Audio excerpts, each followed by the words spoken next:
Hey, I'm Alex Ratcliffe from Board Game Co, and today I'm reviewing Revive from Aporta Games.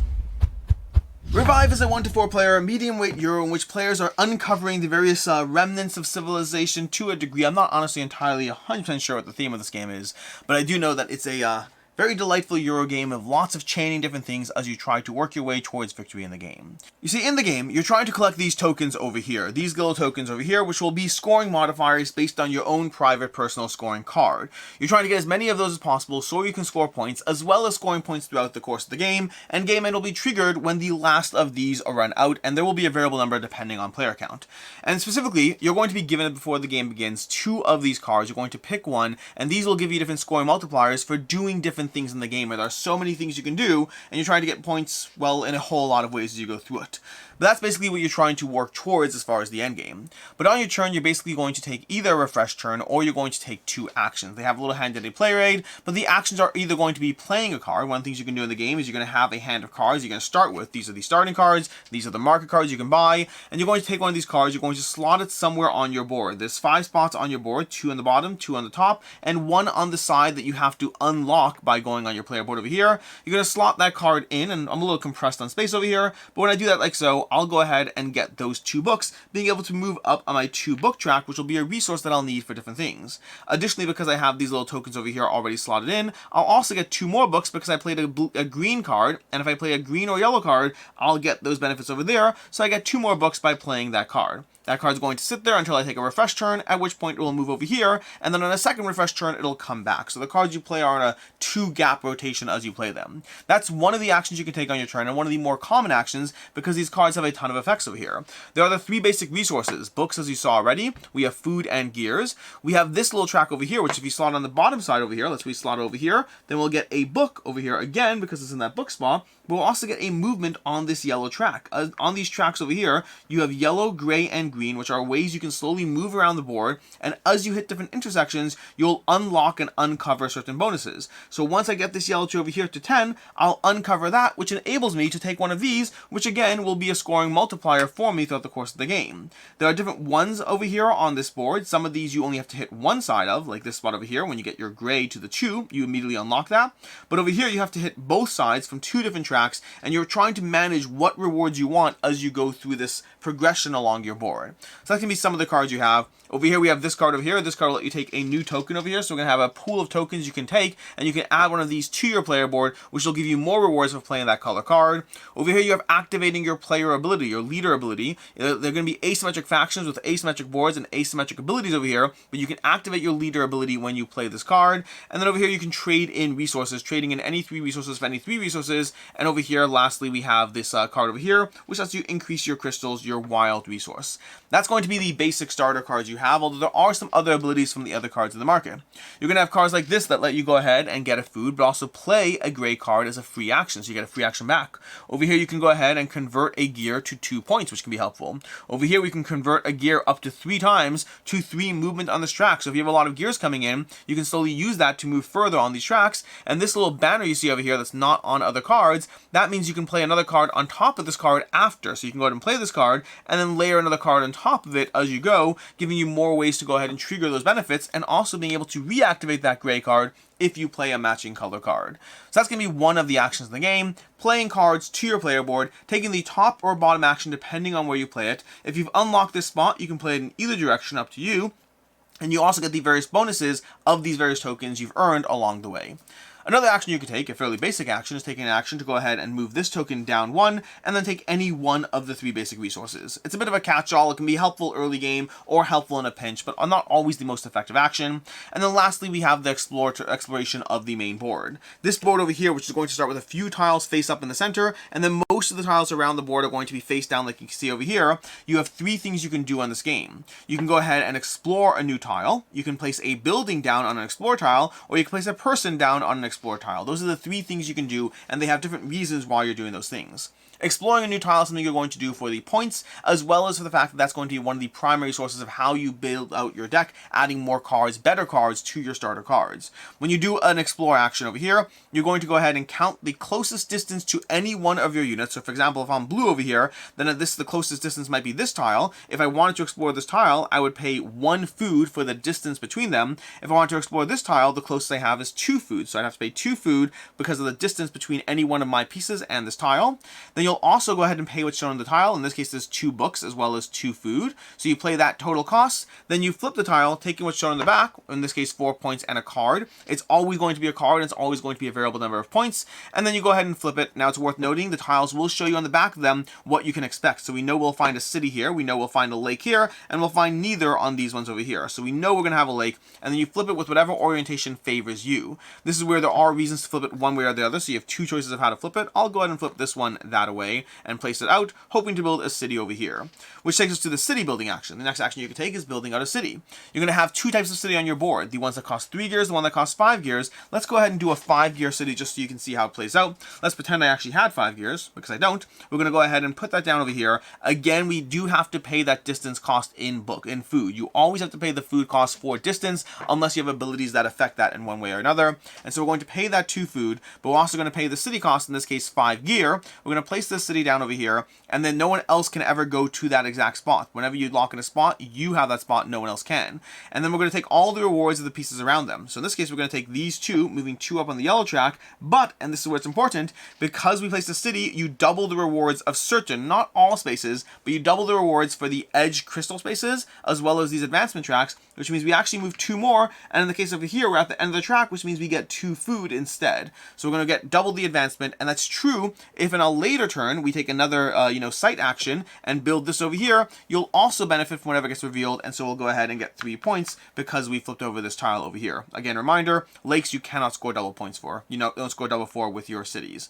The last action is placing out a person. Placing out a person is going to be how you're building out your own pool of abilities, because when you place out a person, you're going to find a spot on the board that's specifically a city spot, which are any of these spots over here, plus the 4 edge spaces on the edge of the board, although you cannot go through empty spaces. And you'll go ahead and take a person, you'll pay their cost in books, you'll put them down a spot, and you pay a few different costs. You pay their cost in books as the first cost, which is 2, 3, or 4, depending on the level that they are at. You pay the cost in food for the distance, same as usual, and then you also pay a book to any player who previously has a person on that spot. So for example, if we placed it over here, we would not pay any food because we're right next to it. We would pay the 3 books because that's the level, and we pay a 4th book to that player because they already have a person there, and future players would have to pay to both of us to be able to go onto that spot. So unlike buildings, you could place out a person again on a spot, but you have to pay a cost to the people that are there. Then you will unlock the abilities. These are going to be a pool of abilities. You start by the bottom, then you have to work your way up these tracks, so you can't unlock this one until you had unlocked this one. But now you go ahead and have that ability, and now we go ahead and we no longer pay extra for people there when we build those out. Not as useful late game, but there's a reason this is a mid-game situation set up over here. But those are going to be the 5 core actions you take. Again, you have 5 core actions. You can go ahead and activate your switch over here for a resource. You can play a card for a variety of abilities. You can go ahead and display a new tile, exploring that tile. You can place down a building, or you can place down a person on the board.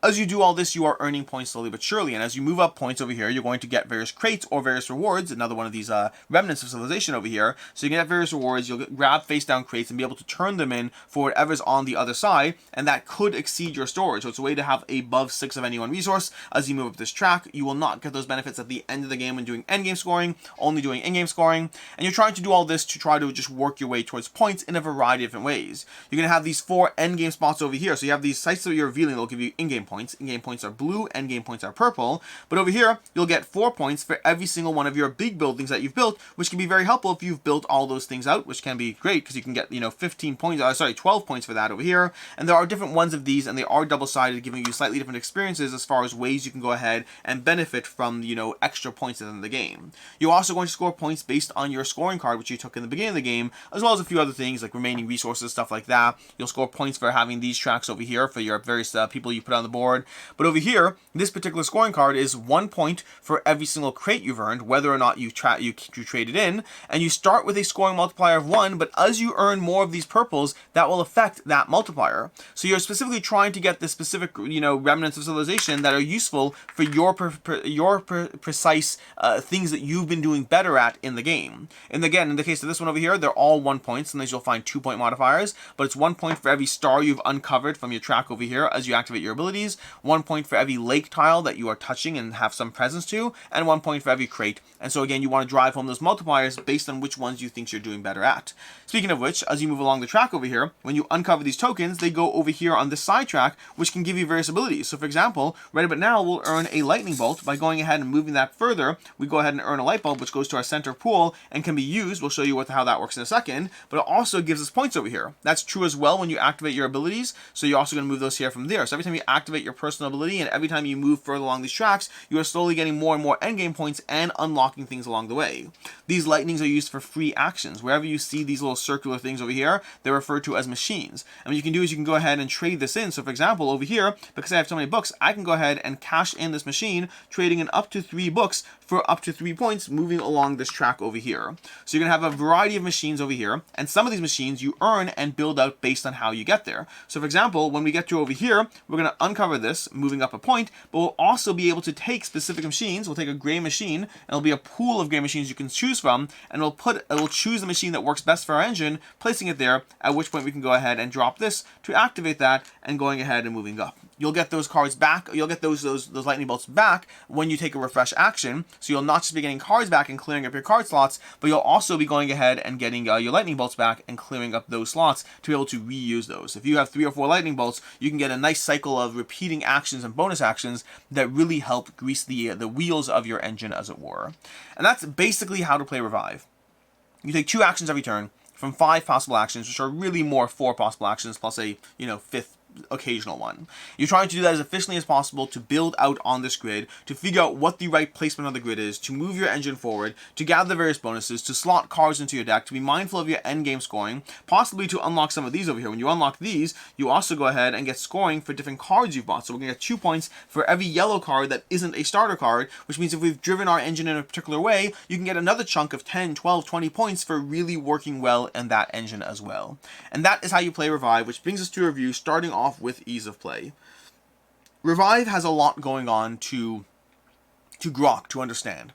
But the actual rules themselves aren't that complex. This is a game where you can get people up and running fairly quickly if you understand the engine at play. There's a lot to take into account, but since there's only really 4 actions you're taking, just explaining those 4 actions and having people move forward, and then possibly considering a reset after a round or 2 to be like, okay, great, you all got it, let's reset, let's start again now that you know how to play, can be a good way to start off this game. There's a lot to mentally process, but the actual rules are not overly complicated.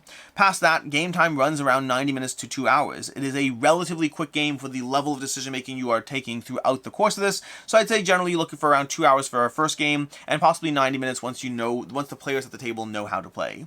As far as, and table space, by the way, table space is not the easiest over here. Here we have it set up for a, 1 player right now is set up because we have the central board, and we have all of the 1 player's aspects. This, by the way, strictly speaking, fits nicely into that little divot on the board, but also doesn't fit, practically speaking, as far as table space. It's a really awkward way to actually make it work, so more often than not, I don't actually have this set up that way, but you could if you have the space and want to do it that way. As far as what I like, don't like, and can see others not liking, starting off with what I like, and there's a lot here. I really enjoy Revive. Spoiler to final thoughts and all that, but I really enjoy Revive, and I think this is a fantastic game. The tableau building in this game is very present as you slowly expand out your board here, getting more lightning bolts, getting better and more cards that you can utilize, upgrading your abilities. There's a lot of tableau building, a lot of rewarding engine building in the game, from card power-ups to moving up the charts to getting more cards to all these different things that all pair nicely combined with your asymmetric faction. And there are 2 sides to the faction. There's also a campaign kind of little story mode to go through in the game that will sort of unlock things. You can just unlock them if you want to, or you can go through that story, but it's going to give you an additional level of just things to discover. You know, more factions, more faction abilities on the other side of your rules, more cards, more tiles. All those things will slowly be implemented into your game. You have end game rewards that drive up your pathways. This card over here, which you're going to choose from 2 cards at the beginning of the game, gives you so much stuff to consider as far as what is your specialty in this game, because you really want to focus on this. You can get giant chunks of points from this if done well. You can get 2 or 3 times a multiplier of 1 and get 5 of those, and suddenly, boom, you have 45 points coming to you from this card if you handle it well. And so you need to plan around that card. You need to work your way towards those end games and plan your entire game around what is the best pathway forward based on the combination of your faction abilities and based on the combination of the end game card that you've chosen in the game. And the game plays incredibly quickly relative to the game weight. I mean, the amount of game space decisions you have going on here for a game that is 90 minutes to 2 hours is just incredibly rewarding, and it gives you so much daisy chaining of different things. You take 2 actions every turn, but everything feeds into each other. You take an action when you play a card, and then you go ahead and get a bunch of things. You use your lightning bolt to go ahead and cascade that engine, which feeds into that, giving you a new card, which you can then use this lightning bolt to go ahead and clear that card, being able to redo that action again while trying to... There's just a ton of cascading stuff going on in the game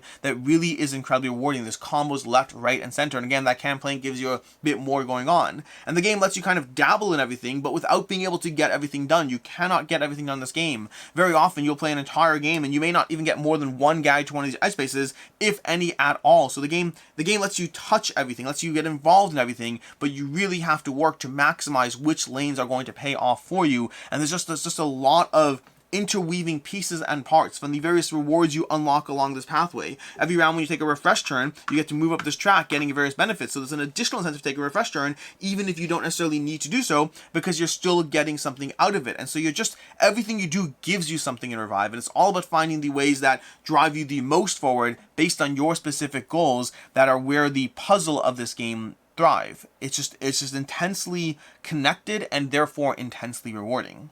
As far as things I don't like in the game, there's only one real complaint I have, and it's not necessarily a complaint so much as a general awareness, but there is a lower degree of interaction in this game than I'd like, especially at lower player counts. I mean, this game plays well. I mean, I haven't played the solo mode, so I can't comment on that, but the 2, 3, or 4 players for this game, 4 players has a little bit longer downtime, but also there's more interaction on the map and more fighting for spots in the board itself.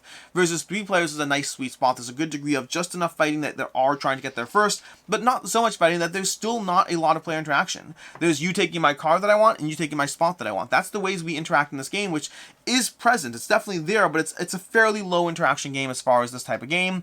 And then lastly, 2 players is just an open board. 2 players, if you really want to go in the exact same direction, sure, you'll get in each other's ways, but otherwise the board is way too open for that to be an issue. And so the biggest complaint and issue I have with Revive is just that there are lower degrees of interaction, and just walk in knowing that. I like a bit more interaction in my Euro games, but not necessarily too much, and I think that Revive is a little on the lower end of the scale for what I personally want.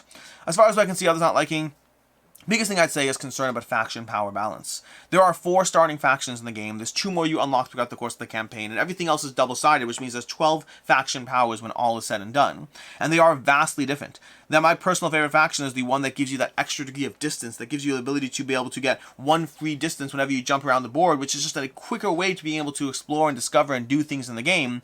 But each faction has their incentive. You know, the factions that are better at unlocking player powers, the factions that are better at getting cards. There's all these different factions and the ways they operate, and so there are definitely strong asymmetrical boards. You have your starting ability, then you have all of these abilities over here. That's 7 more abilities, 8 total abilities per faction that differentiate them from one another, and it's a high degree of potential concern about faction power balance. I don't actually know if I have a strong enough opinion on whether one is stronger than the other yet, but that's always an area of potential discussion, especially in an otherwise very even Euro game. That's one area where I can see people being upset about. As far as final thoughts on Revive, I really like this game. It's been a while since I've liked a Euro this much. I've over the course of the years, I find many Euros that I enjoy. I don't dive into Euros as much as I would like to. They are harder games to table for my group, but I love them when I do. I find we often go back to some of our old favorites more so than trying new ones because they're mentally draining and taxing. There's a lot of interweaving things going on, and I just find that our group tends to prefer our games that we know and love. And so whenever I do play new ones, sometimes they land, sometimes they don't. Depends on the game. Recent ones that I can think of over the past year that I enjoyed, but definitely to a high level. I think Golem I gave a 4.5. We have a Lacrimosa I gave a 4.5 to. But it's been a while since I gave a straight up 5 out of 5 to a Euro, and Revive is getting a 5 out of 5 for me. The game is not perfect. No game is, but the degree of satisfaction I get from playing this is very, it's very up there. I love the degree of just the thinking, the chaining, the processing, putting things together. I found my group compared this frequently to Coimbra, a game that we love, one of our favorite Euro games in our group, and we kept on comparing it as far as which one we rather keep, which one we rather hold on to if we have to make a choice. The answer, by the way, is both. The answer is we're holding on to both. But I think Revive really hit the nail on the head as far as that degree of being a medium weight Euro that drifts a bit towards the high, but the degree of chaining, the player time, all those things just give me an intensely satisfying experience where my only complaint is that slightly lower end of player interaction. I'm very curious to dive into the expansion for this one. They have the expansion out. I'll be giving that one a shot as soon as I can and, bringing an opinion to the table as soon as I'm able to. But overall for me, Revive is a 5 out of 5. I love this game. I enjoy the chaining. I think it's absolutely fantastic, and I really enjoyed this one. I think my last 5 out of 5 Euro was probably Encyclopedia, maybe a year ago. Speaking of which, as far as other game recommendations, first of all, I mentioned them already, but Coimbra. This game very much does have a similar feel to Coimbra, at least for myself and my group. We kept on comparing it back and forth and just thinking of how they operated. They are very different, but they both have degrees of similarity in the way things interact and the way things chain, and I find both of them very rewarding and recommend both of them. And if you like the card slotting aspect of Revive, where you're slotting cards into your board, where it inherently reminded me of is again a game I've already said, but Lacrimosa. Lacrimosa from Devere Games also has a lot of interweaving chaining parts, also has your own board and a larger player board you're interacting with, and so overall though, the combination of the Euro-y goodness, plus the ways things interweave, plus the slotting of cards on your board, means Lacrimosa is another game I would recommend if you like Revive, and vice versa. In any case, and until next time, I hope you found this video helpful. I'm Alex Radcliffe from Board Game Co., and I hope you have a good one.